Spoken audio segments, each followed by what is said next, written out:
1529 میں گاگرا کی جنگ مغل بادشاہ ظہیرالدین بابر اور سلطان محمود لودھی کے درمیان ایک بہت بڑا تنازع تھا۔ اس جنگ کی خاص بات یہ تھی کہ یہ جنگ ظہیرالدین بابر کی سب سے بڑی اور آخری جنگ ثابت ہوئی، اور اس بڑی جنگ میں یہ فیصلہ ہو جانا تھا کہ ہندوستان پر حکومت مغل قائم کریں گے یا پھر افغان۔ ناظرین، گاگرا کی جنگ کیوں ہوئی اور اس کی کون سی وجوہات تھی، چلیے اس کے بارے میں بات کرتے ہیں۔ مغل سلطنت کے بانی ظہیرالدین بابر نے 1526 میں پانی پت کی پہلی جنگ کے بعد ہندوستان میں اپنی حکومت قائم کی، جہاں انہوں نے دلی سلطنت کے آخری سلطان ابراہیم لودھی کو شکست تو دی، لیکن وہ تمام علاقوں پر کنٹرول حاصل نہ کر سکے، جس کی وجہ سے ظہیرالدین بابر کو مختلف علاقوں کی طرف سے شدید مشکلات کا سامنا کرنا پڑا، جبکہ سلطان محمود لودھی خاندان کا ایک رکن جس نے شمالی ہندوستان کے کچھ حصوں پر حکومت کی تھی، اس نے بابر کے اختیار کو چیلنج کرنے کی کوشش کی، کیونکہ پانی پت کی جنگ میں شکست کے بعد اپنا اقتدار کھونے کے باوجود بھی لودھی خاندان کا اس علاقے پر اثر و رسوخ قائم تھا۔ اسی لیے انہوں نے اس علاقے کا کنٹرول دوبارہ حاصل کرنے کے لیے منصوبہ بندی شروع کر دی، اور پھر 1528 میں سلطان محمود لودھی نے اپنے علاقائی سرداروں اور افغان اتحادیوں کی مدد سے ظہیرالدین بابر کی حکومت کو چیلنج کرنے کے لیے ایک بڑی فوج کو تیار کیا، جس کی سربراہی خود سلطان محمود لودھی اور بنگال کے سلطان نصرت شاہ کر رہے تھے۔ بنگال کا حاکم نصرت شاہ محمود لودھی کا قریبی رشتہ دار تھا۔ اس نے اس بات کا اندازہ لگا لیا تھا کہ بابر راجپوت اور لودھی خاندانوں کو شکست دینے کے بعد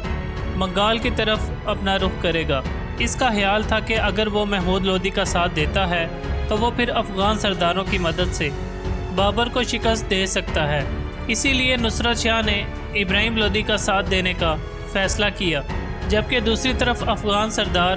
جو کسی صورت بھی ظہیرالدین بابر کے ماتحت نہیں آنا چاہتے تھے، اسی لیے انہوں نے اس کے خلاف جنگ کرنے کا فیصلہ کیا، اور پھر ان سب کی مدد سے سلطان محمود لودھی ایک بہت بڑا لشکر تیار کرنے میں کامیاب ہو گیا۔ جب بابر آگرہ کے قریب پہنچا تو اس نے نصرت شاہ کو ایک پیغام بھیجا کہ وہ محمود لودھی کا ساتھ نہ دے، کیونکہ وہ نصرت شاہ کے ساتھ جنگ کرنا نہیں چاہتا، لیکن نصرت شاہ نے ظہیرالدین بابر کی اس پیشکش کو پوری طرح نظر انداز کر دیا، اور اس نے ظہیرالدین بابر کے خلاف ابراہیم لودھی کے ساتھ مل کر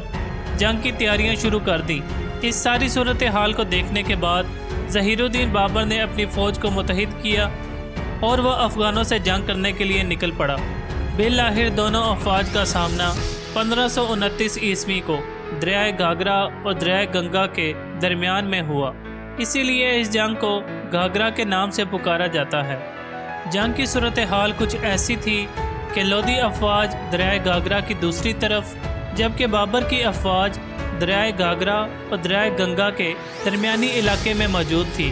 ناظرین، ابراہیم لودھی کی افواج کی تعداد تقریباً 1,00,000 فوجیوں پر مشتمل تھی، جبکہ بابر کی افواج کی تعداد ابراہیم لودھی کے مقابلے میں 50,000 فوجیوں پر مشتمل تھی، مگر بابر کے پاس ایک بہترین جنگی توپ موجود تھی۔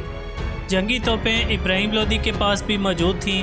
مگر اس کے توپچیوں کو بابر کی افواج کے مقابلے میں توپ چلانے میں مہارت حاصل نہیں تھی۔ جنگ کے دوران ظہیرالدین بابر نے فوج کا ایک بڑا حصہ اپنی فوج سے الگ رکھا ہوا تھا، جس کی کمان اس کا بیٹا عسکری مرزا کر رہا تھا۔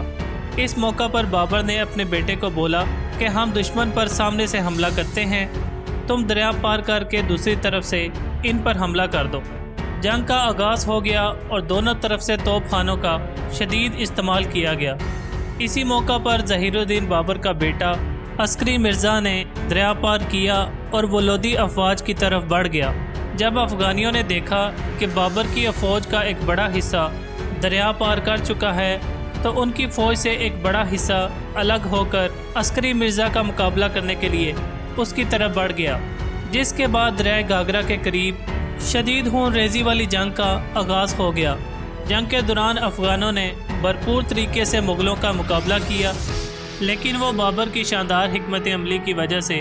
اس کو شکست دینے میں بری طرح ناکام ہو گئے۔ جنگ کے دوران ابراہیم لودھی میدان جنگ سے فرار ہونے لگا، جس کے بعد اس کی فوج کے حوصلے پست ہو گئے